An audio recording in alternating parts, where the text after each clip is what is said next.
Assalamualaikum warahmatullahi wabarakatuh. Hamdan wa syukran lillah, wassalatu wassalamu ala rasulillah, amma ba'dah.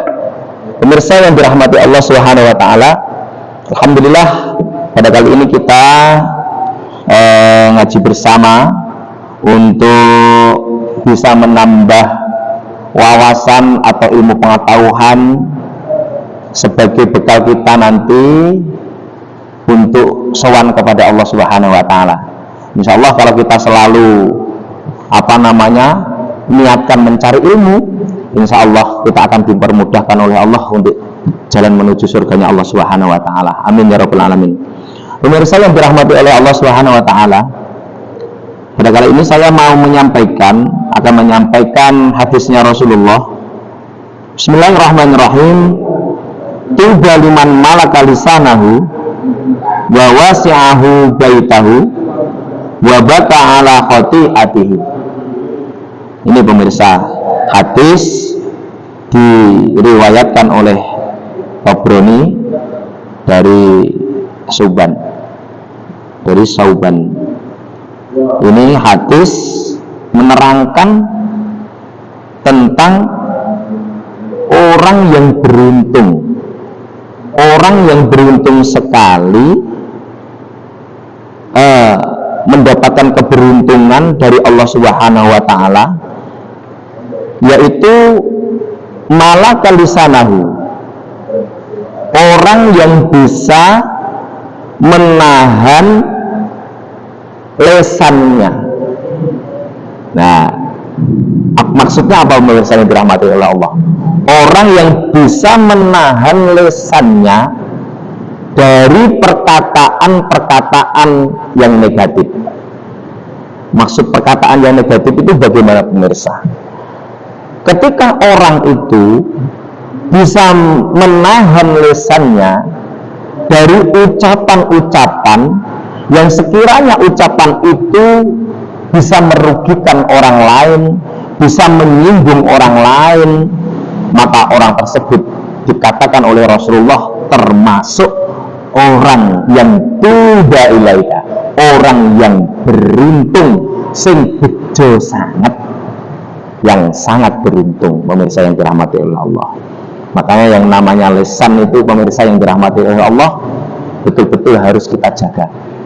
Jangan sampai lisan itu kita berkata itu tanpa dipikir terlebih dahulu, sehingga perkataan kita itu bisa menyinggung orang lain, bisa menyakiti orang lain.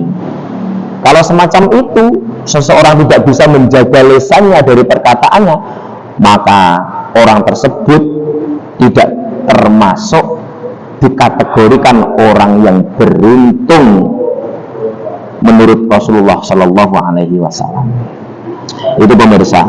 Terus yang berikutnya, termasuk juga orang yang beruntung, orang yang wawasi'ahu baitahu, orang yang meluaskan rumahnya. Maksudnya apa? Ini masih kiasan pemirsa yang dirahmati oleh Allah. Kok apakah rumah itu harus diperbesar,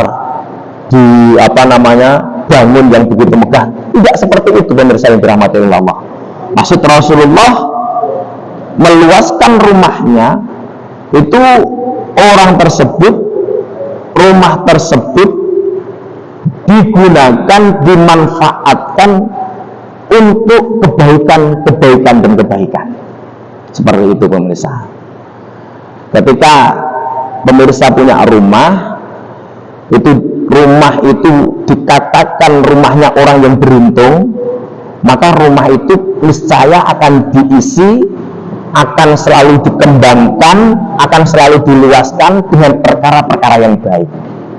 Seperti contoh misalnya, rumah digunakan untuk sarana ibadah seperti mengaji Al-Quran setiap hari istiqomah. Seperti itu pemirsa yang dirahmati Allah. Itu salah satu contohnya seperti itu. Rumah dimanfaatkan di situ untuk majelis taklim, untuk majelis sholawat, untuk santunan anak yatim. Masya Allah, itu semua perkara-perkara yang orang tersebut betul-betul termasuk orang yang dikategorikan oleh Rasulullah orang yang tiba atau orang yang beruntung sekali ketika punya rumah bisa dimanfaatkan untuk kebaikan-kebaikan seperti itu, pemirsa yang dirahmati oleh Allah. Semoga bisa, pemirsa ya Allah. Itulah rumah yang betul-betul jangan sampai kita gunakan malah sebaliknya untuk kemaksiatan yang menimbulkan kemadharatan, untuk perkumpulan yang tidak jelas. Untuk perkumpulan yang tidak jelas sehingga Allah tidak memberkahinya, sehingga orang tersebut yang ada di dalam rumah tersebut, keluarga tersebut tidak mendapatkan keberuntungan dari Allah Subhanahu wa Ta'ala. Dan yang berikutnya termasuk orang yang beruntung juga, yabaka ala khati'atihi, orang tersebut menangis akan kesalahannya. Ini masih kelihatan, menangis akan kesalahannya. Salah, nangis, kenapa? Pemirsa yang dirahmati oleh Allah, maksudnya seperti ini, pemirsa. Ketika orang itu mempunyai kesalahan, baik itu kesalahan kepada Allah, kesalahan terhadap sesama, maka orang tersebut itu menyesali dan orang tersebut tidak enggan-enggan meminta maaf, bertaubat kepada Allah atau meminta maaf terhadap sesama. Itulah yang dikatakan orang tersebut menyesali atau menangisi dengan kesalahan-kesalahannya. Misalnya kalau orang seperti itu, maka dia termasuk kategori orang yang bertaubat, insya Allah oleh Allah itulah termasuk orang-orang yang beruntung. Pemirsa yang dirahmati oleh Allah, itulah 3 orang yang beruntung versinya Rasulullah, dawuhnya Rasulullah, yang bisa menjaga lisannya, yang bisa menghidupkan rumah-rumahnya dengan kebaikan, dan bisa menyesali perbuatan-perbuatannya atau kesalahan-kesalahannya. Demikian pemirsa hadis Rasulullah yang saya sampaikan, semoga ada barokah manfaatnya. Kita berdoa kepada Allah. Allahumma sholli ala Muhammad wa ala sayyidina Muhammad. Alhamdulillahirabbil alamin. Hamdan yafi ni'amahu wa yukafi mazidah. Ya Rabbana lakal hamdu kama yanbaghi li jalali wajhikal karim wa 'azimi sultanik.